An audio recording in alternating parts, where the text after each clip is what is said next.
area.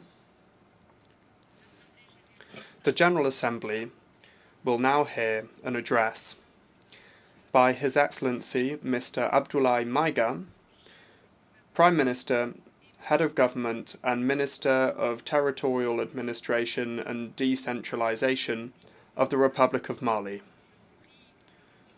I request protocol to please escort His Excellency, who I invite to address the Assembly.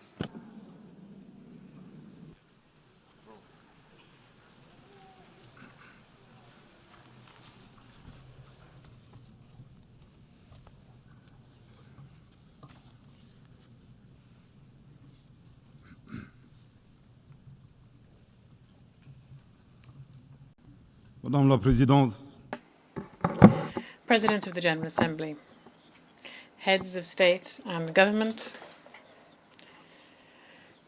United Nations Secretary General, ladies and gentlemen.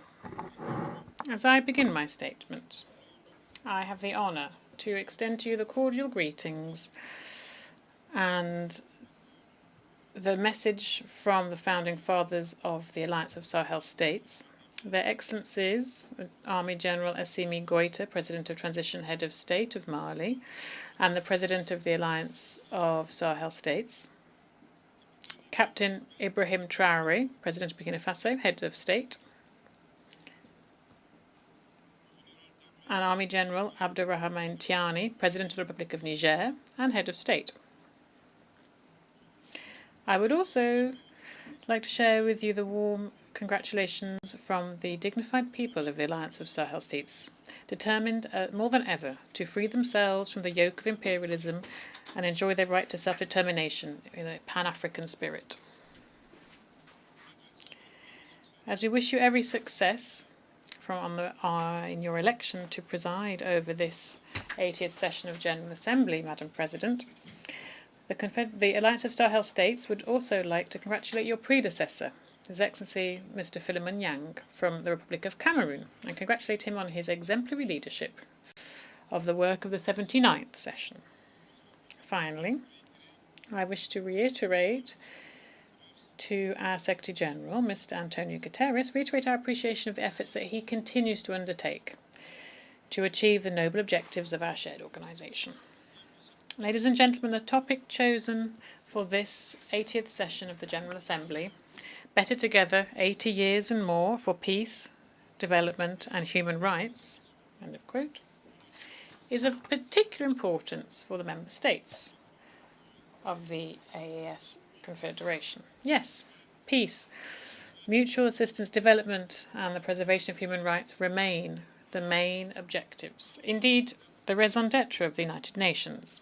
Alas, these key objectives have never been so sorely tested in the world, and in Sahel in particular, because essentially of armed groups with dark age thinking, weaponized and supported by foreign state sponsors. The member states of the Alliance of Sahel States are on the front line of the fight against terrorism, which is both a real threat to international peace and security, but also and above all, a grave attack on the very foundations of our states. Led by our heads of state, our security and defence forces of the three countries of the Sahel Alliance are working closely together in a spirit of collaboration and complementarity that has never been seen before. We are driven by a common commitment to pool our efforts to tackle the scourge of terrorism. This new momentum, which is built around strengthening operational capacity of our security and defence forces through far-reaching recruitment, suitable training and appropriate provision of equipment, is seeing encouraging results every day on the ground. This confirms the relevance, indeed, of our sovereign decision to work together to fight our common enemies. Unlike some states who open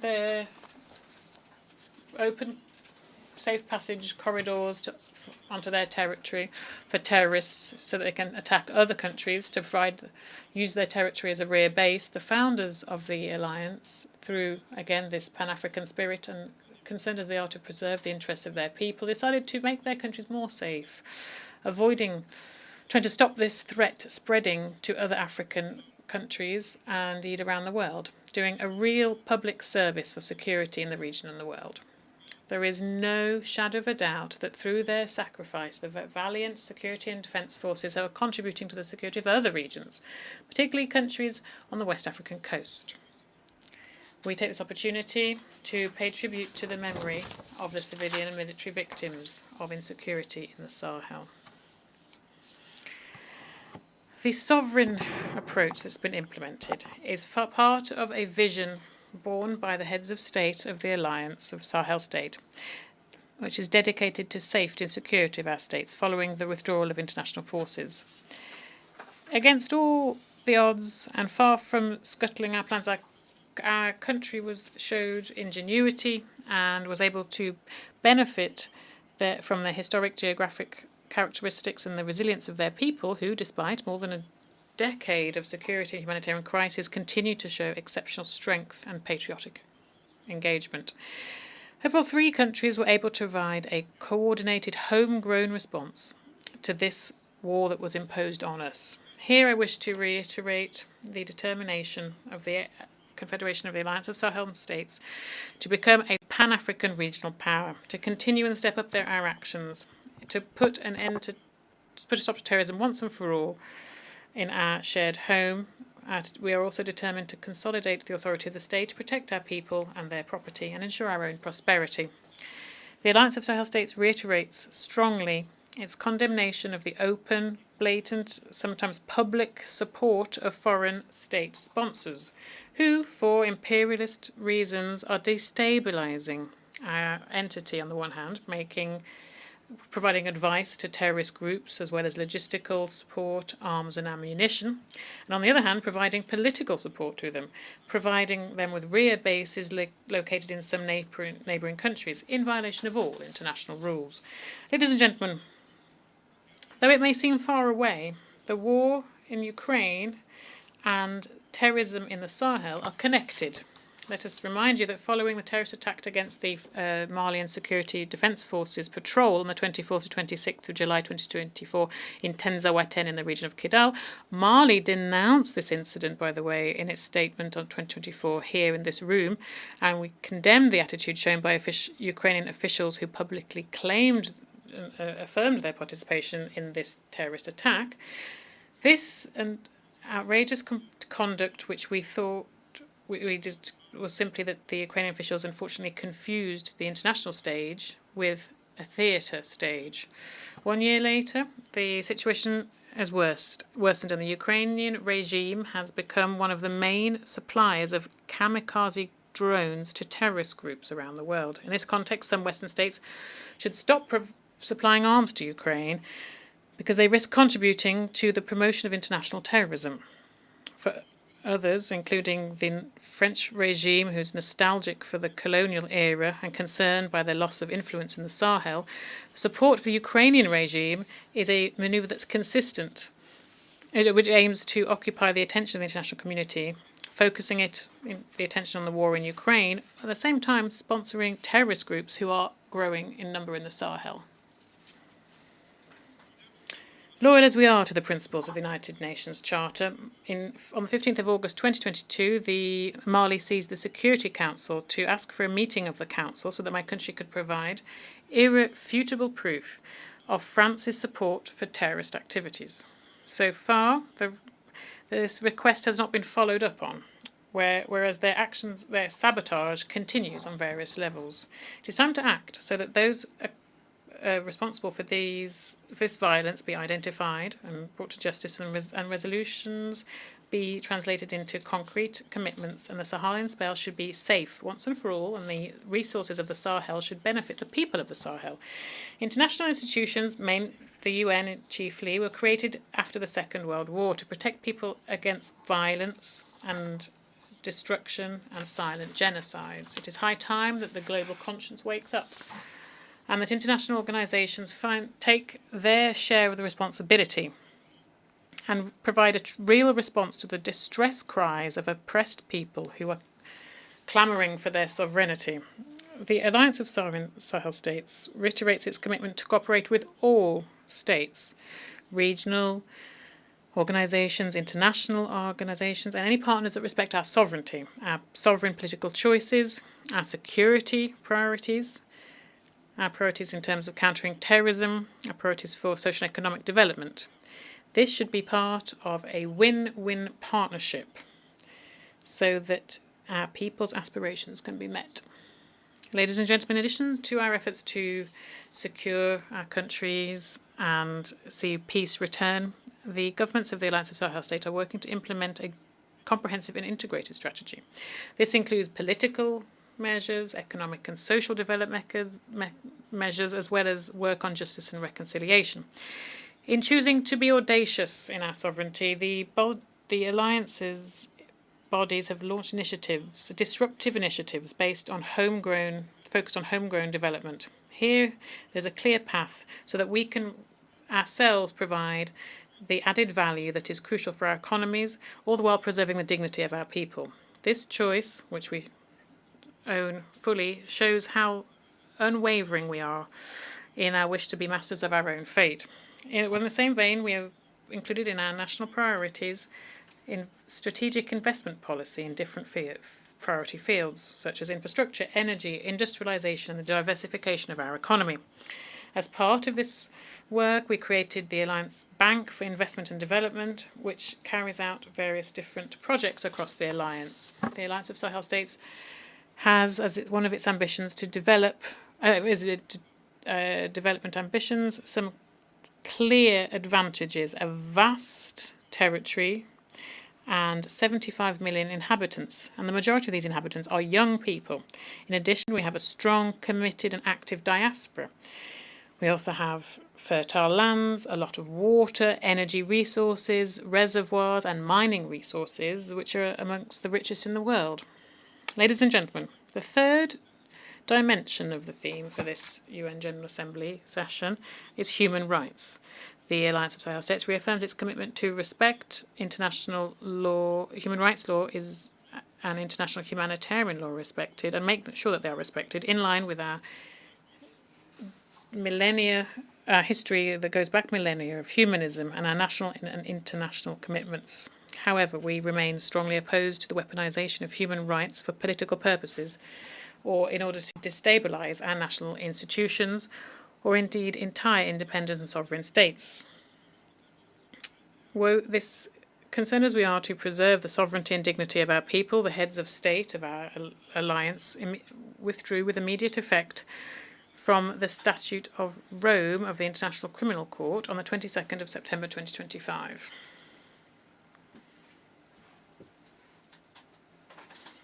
With this withdrawal, we are seeking to prioritise, as of now, homegrown justice mechanisms in line with our social values and mechanisms that are in the interest of our peoples.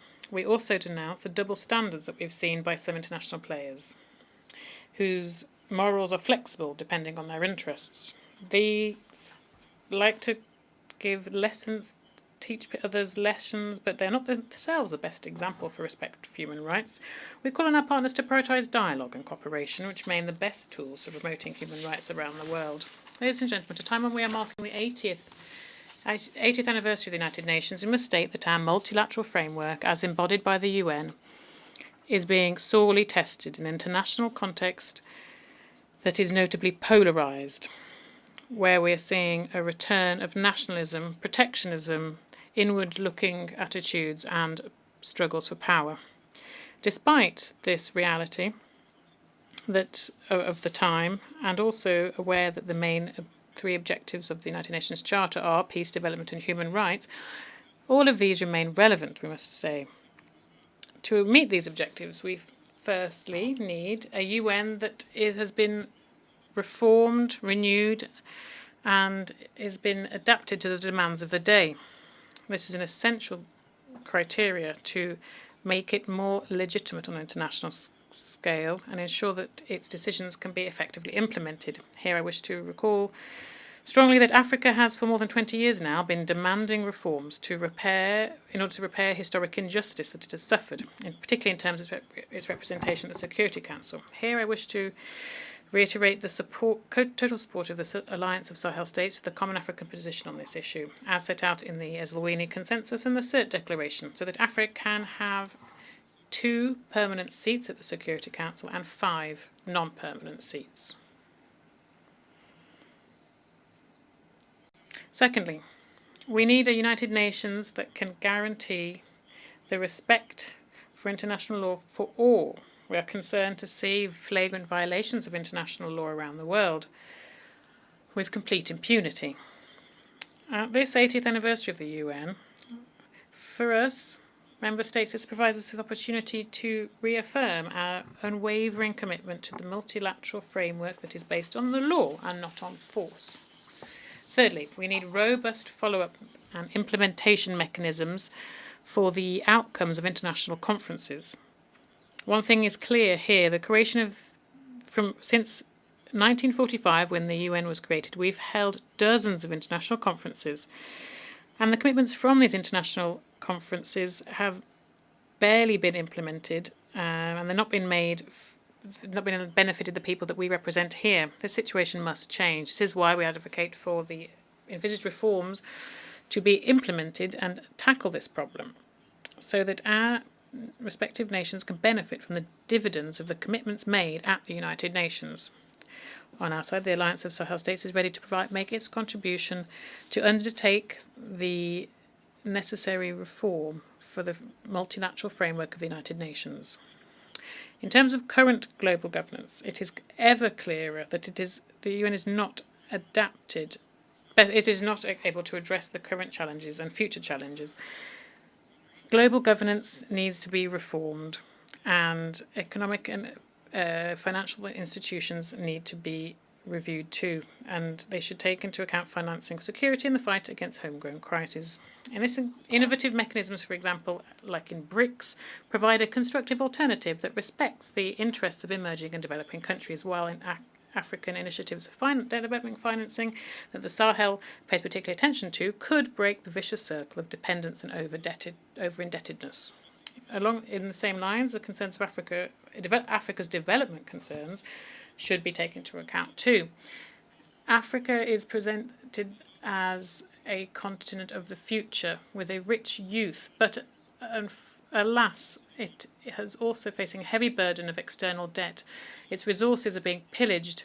There is unequal trade, and there's a negative transfer of resources and also there is problems posed by climate change. These are to name but a few of the challenges it faces. Ladies and gentlemen, on a national front, Mali, in its quest for peace and sustainable stability and in line with aspirations of our people as expressed in the Inter-Malian Dialogue for Peace and Reconciliation, adopted a charter for national peace and reconciliation. This was following an inclusive and participative process that focused on dialogue and cooperation within Malian society and Malians of all socio-professional strata, and as well as the diaspora. This charter embodies our determination to strengthen national ownership of the peace process in Mali. It is based on our own reality, our traditional values, our homegrown mechanisms for dispute resolution. The aim is to focus on a shared and promising future. On 22nd of July 2025, when the charter was officially signed, His Excellency the Army General Assimi Goïta, President of the Transition Head of State of Mali, in his speech focused on the historic importance of this event, and I quote, he said, "This ceremony is even more unique because it carries a collective dream, that of a hope of lasting peace, social cohesion, indeed reconciliation within our dear homeland." End of quote. Now, in terms of regional concerns, I must mention the destruction of a drone by the Malian Armed Forces on the 1st of April 2025 by the Algerian junta. Mali strongly condemns this aggression and has turned to the International Court of Justice to address this. Since independence on the 22nd of September 1960, Mali has spared no effort to support decolonization across the African continent. Here, we actively supported Algeria in its war for liberation from the French colonizers. Given this political position and favour that we have always maintained for Pan-Africanism, in addition, we have geographical proximity between the two countries. We have a border that is 1,300 kilometres long. Mali has always looked kindly upon our brotherly neighbours in Algeria. In return for this constructive approach in Mali, we underscore three situations that are incongruous and incomprehensible, and they have marked relations recently between our countries. Firstly, the cowardly, perfidious attack that targeted the Malian armed forces in Tinzawante, a few kilometres from the Algerian border. Curiously, the Algerian junta didn't see anything, hadn't heard anything, even though this terrorist act was planned on its Algerian territory. This is strange for a country that was designated as a AU champion for counterterrorism, and in recent years has become a champion of the promotion of terrorism and exporter of terrorists.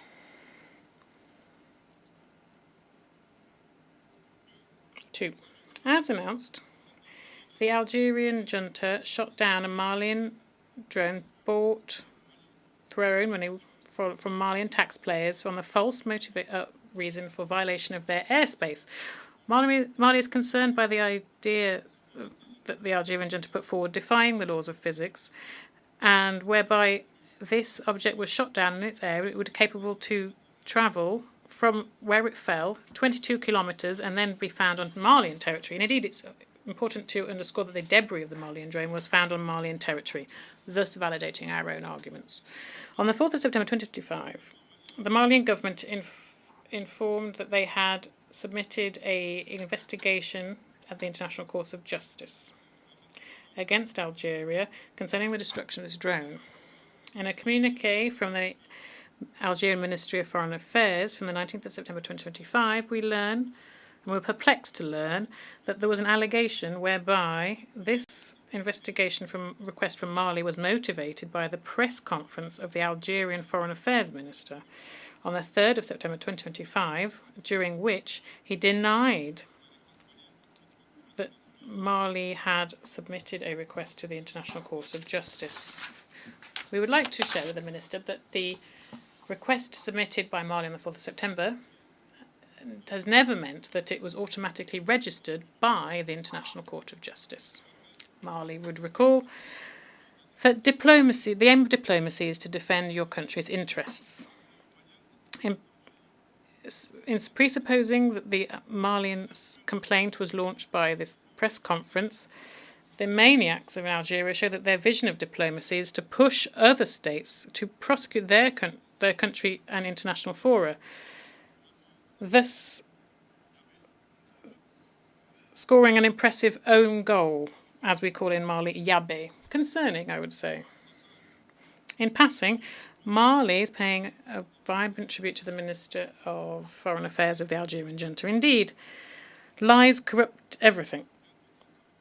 They've lost all their version of the Algerian version of the destruction of the Malian drone has lost all credibility. And then, surprised by how events turned out, the Algerian junta refused to give their consent to the jurisdiction of the ICJ following the drone destruction case, thus fearing being publicly unveiled as an aggressor and supporting a sport of international terrorism. With these 3 points in mind, Mali recommended to the Algerian junta to share this quote from Amadou Hamtaba, who, in Life and the Teachings of Tierno Bocca, Wisdom of Bandigara, said, "Some truths may seem unlikely to us simply because our understanding is not able to grasp them. We would like to invite them to get to know Mali and the values embodied by Mali Denra. Thus, faced with attacks and faced with adversary, we will not be simply spectators. For every shot fired against us, we will reciprocate. For every insult, we will reciprocate.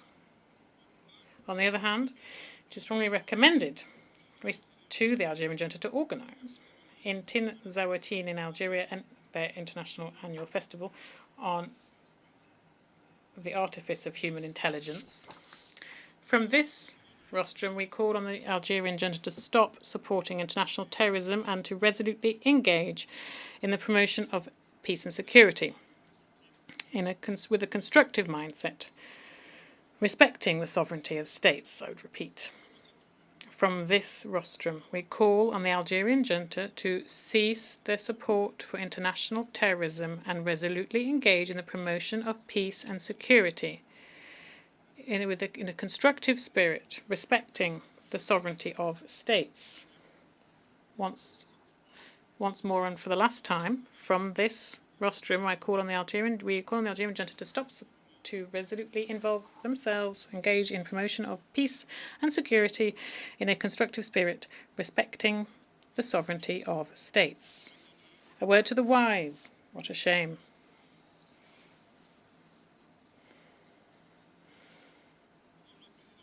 President, ladies and gentlemen,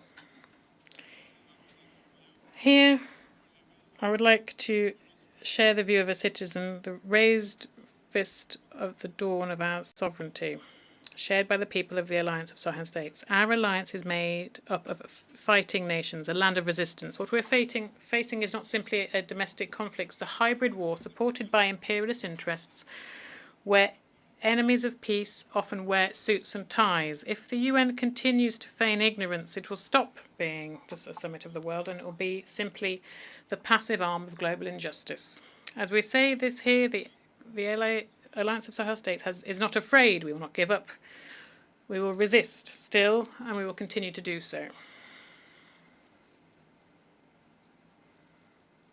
However, the Alliance of Sahel States is giving the UN a historic opportunity to take the side of truth, to recognise that the people of the Alliance are being victims of aggression, a choice to support the Alliance, which is fighting for themselves, but also for Africa, for the stability of a continent, and therefore indirectly for the stability of the entire world. History will be our judge. It will judge those who armed the forces of evil. It will judge those who looked away. It will judge those who forgot that justice is the only path towards lasting peace. The Alliance of Sahel States is not asking for aluminites, asking for conscience raising. To conclude, I'd like to reiterate here the commitment of the Alliance of Sahel States to the values, purposes and principles of the UN Charter. Thus, the Alliance of Sahel States would say that we cannot be better together unless we work collectively for multilateralism with a human face, multilateralism based on dialogue, right, the law, cooperation and solidarity between peoples, one that promotes peace and development, one that respects the sovereignty of states. However, we must not continue to do the same thing over the years to come and hope for different results. There is an urgent need for reform within our existing multilateral framework, the framework that is embodied by our shared organisation. The 80th anniversary of the UN provides us with this historic opportunity to adapt the organisation to the realities of the time, one that can effectively respond to current and future challenges. The Alliance of Sahel States remains ready to play its part, its full part in the quest for collective responses to save future generations from the scourge of war, to ensure harmonious development for all, and to promote and protect human rights. God bless the Alliance of Sahel States, and may He save our people from the dark age and destructive forces of the world. May God bless Mali and spare Malians from dark age forces and those who seek to destroy the world. God bless Africa, and let it save Africans from dark age forces and those that seek to destroy the world. And may God bless the world and preserve humanity from dark age forces and those who seek to destroy the world. Thank you very much for your kind attention. Au nom de l'Assemblée générale. On behalf of the Assembly, I wish to thank the Prime Minister, Head of Government, and Minister of Territorial Administration and Decentralisation of the Republic of Mali.